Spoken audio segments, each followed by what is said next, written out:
morning, my dear friends. Friends, today we are going to discuss the first illustration from the third chapter, linear regression. Theory we discussed in the episode number 1. Now we are going to move to solve some practical examples with you. So, my dear friends, illustration number 1 is available on the page number 120. I would like to discuss with you. The following observations are observed for life years of usage of cars and their average annual maintenance cost of a specific model of car of a particular company.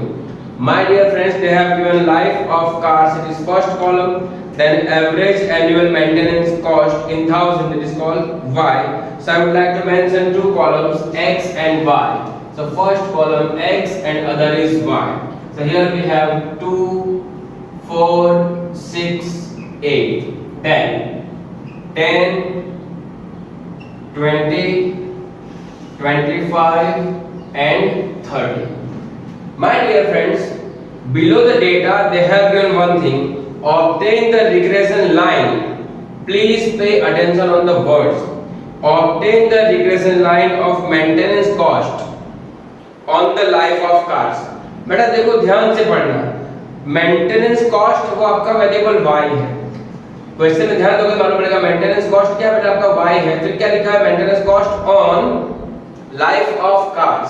Life of cars क्या है बेटा, आपका x हो गया। तो अभी देखो पहले maintenance cost it is y, तो y ऑन x आप बोल सकते हो। मतलब बहुत क्लियर समझ में आ रहा है कि आपको y ऑन x फाइंड करना है, बराबर है। आगे देखते हैं, also estimate the maintenance cost if the life of car is 10 years. So my dear friends, first episode में डिस्कस किया था कि हमारा जो रिग्रेशन लाइन है वो क्या है, yes, y cap is equal to a plus bx. b for what? b आपका रिग्रेशन कोएफिशिएंट है, मतलब हम लोग b by x फाइंड करेंगे। अच्छा a कैसे फाइंड करेंगे, तो a का फॉर्मूला क्या है, sir y bar minus bx bar. That's good, जानबूझ के मैंने शेयर किया आपसे कि a का फॉर्मूला क्या है, बोले a is equal to y bar minus bx bar. That means what, correlation coefficient पे आपने देखा था कि हम लोग मीन फाइंड नहीं करेंगे तब भी चलेगा। That means what, there is no need to find out mean for both the variables x bar and y bar, but in this chapter it is compulsory to us that we have to find out mean every time. So first of all we have to find out x bar and y bar for the given data. So now right now here mean,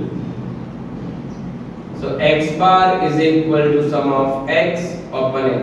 So total 2 plus 4 is 6 plus 6 12 plus 8 is 20. 20 divided by 4, your mean is x bar is equal to 4. Now y bar is equal to sum of y upon n. So we have to find out 30 plus 30 60 is 85 and 85 divided by 4. My dear friends, the mean is available, it is 21.25. It is y bar.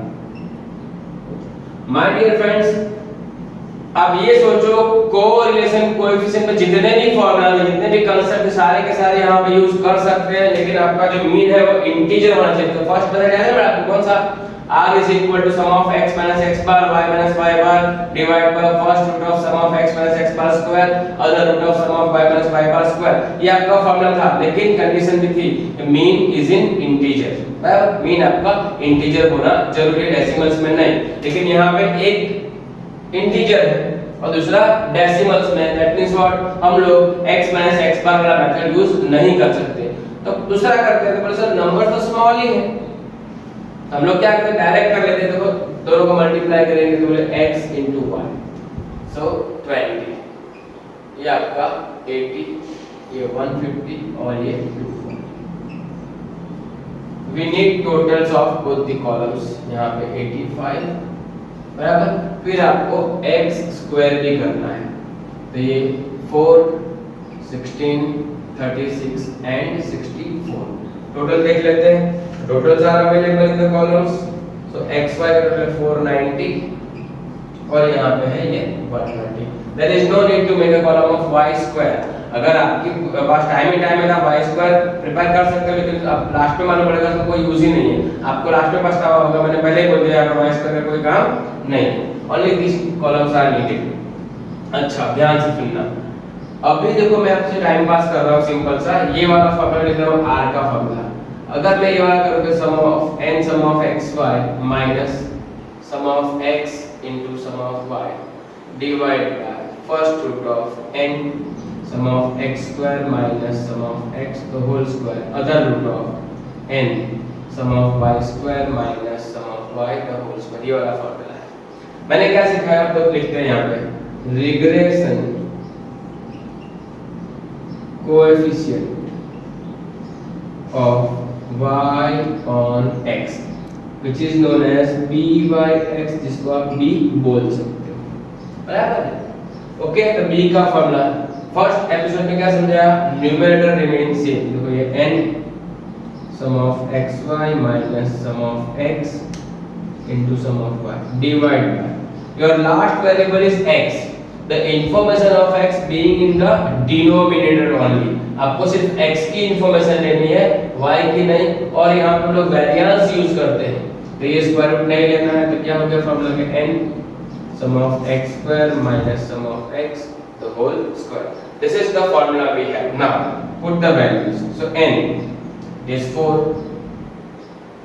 Some of xy 490 minus sum of x 20 sum of y 85 divide by n is 4 sum of x square 120 minus sum of x 20 the whole square 490 into 4 करेंगे so 1960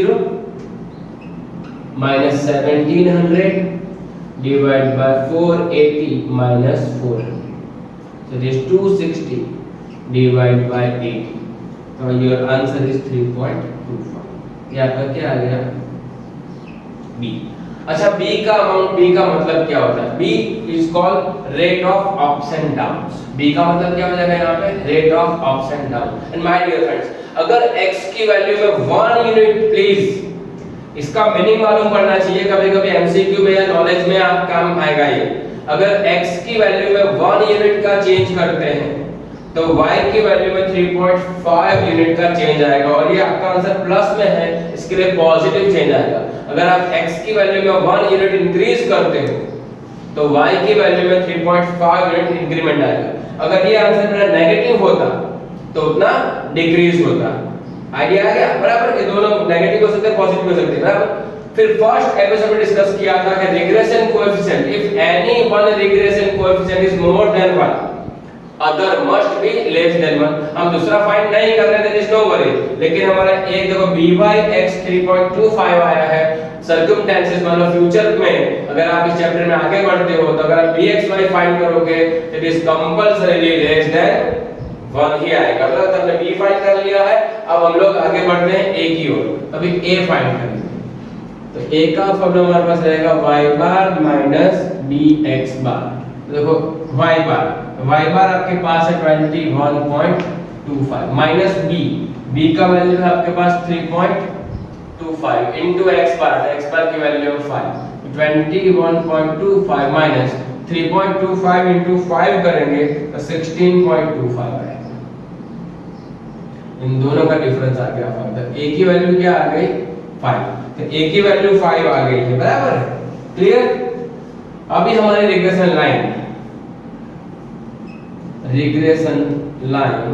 of y on x, that is y cap is equals to a plus bx। my dear friends, आपको लिखा था maintenance cost मतलब y की life of car मतलब x, y on x find करना है, तो y cap is equal to a plus bx। तो a की वैल्यू है 5 प्लस b का आंसर आपका 3.25 है और यहाँ पे x, तो ये आपका आंसर है, बराबर। एग्जाम में कभी कभी सिर्फ रिग्रेशन लाइन फाइंड करना ही पूछेंगे तो ये आपका आंसर यहाँ पे आ गया, बट क्वेश्चन में कुछ और भी पूछाएगा। Also estimate the maintenance cost if the life of car is 10 years, तो यहाँ पे लिखेंगे estimated value of x, sorry यहाँ पे आएगा y when x is equal to 10, मतलब x की वैल्यू 10 होगी, मतलब ये जो आपके पास लिखा है x, यहाँ पे लिखा है लाइफ ऑफ कार्स, बराबर। क्लियर है। तो अगर ये देखो लिखा है कि 2 इयर्स की अगर कार की लाइफ है तो उसका 10,000 मेंटेनेंस कॉस्ट आता है, 4 इयर्स के तो 20,000 आता है, 6 इयर्स के 25 आता है, 8 इयर्स के 30,000, 10 इयर्स पे कितना होगा वो हम लोग जजमेंट लेने जा रहे हैं। हमारे पास ये रहा इक्वेशन, क्या है y cap is equal to 5 plus 3.25 और x की वैल्यू 10 से रिप्लेस करना है यहाँ पे, तो 5 plus 32.5 इट इज 37.5 और बेटा आपका आंसर थाउजेंड्स में, ये कॉलम आपको थाउजेंड्स में अवेलेबल है, तो इसको आप मल्टीप्लाई करोगे इनटू 10 सॉरी इनटू 1000 तो आपका 37,500 कॉस्ट आएगी। तो मैं यहाँ पे लिख रहा हूँ ब्रैकेट में इन 1000। तो दिस इज योर आंसर। ये आपका आंसर है कि अगर आपकी कार की लाइफ 10 साल की है तो उसका मेंटेनेंस कॉस्ट क्या हो सकता है, व्हाट इट मे बी। तो ये 37.5 है, आपका अमाउंट कॉलम थाउजेंड्स में अवेलेबल था इसलिए थाउजेंड्स में, इसको रियल वैल्यू में भी कन्वर्ट कर सकते हैं तो इनटू 1000 करके 37,500 भी लिख सकते हो। क्लियर हो गया? ओके, तो ये आपका फर्स्ट सम है, बराबर। इतना ही करना है दोस्तों, हर बार आपको मीन फाइंड करना है। आपके पास देखो ये फार्मूला जो यहाँ पे मैंने लिखा है ये कंपलसरी नहीं है, मैंने सिर्फ आपको एक्सप्लेनेशन के लिखा है, ये आप माइंड में भी रख सकते हो ताकि यहाँ से आप कंटिन्यू कर सको। This is not a part of solution, ये सॉल्यूशंस का पार्ट नहीं है, ये सिर्फ मैंने आपको एक्सप्लेन किया है कि ये वाला फार्मूला आपको यहाँ पे हेल्प कर रहा है, बराबर ना। This is not a part of solution, ये इसलिए आप इसको कट भी कर सकते हो, लेकिन एग्जाम में ऐसा करने की कोई जरूरत नहीं है। Keep the formula in your mind, it will help you better to perform. Thank you very much.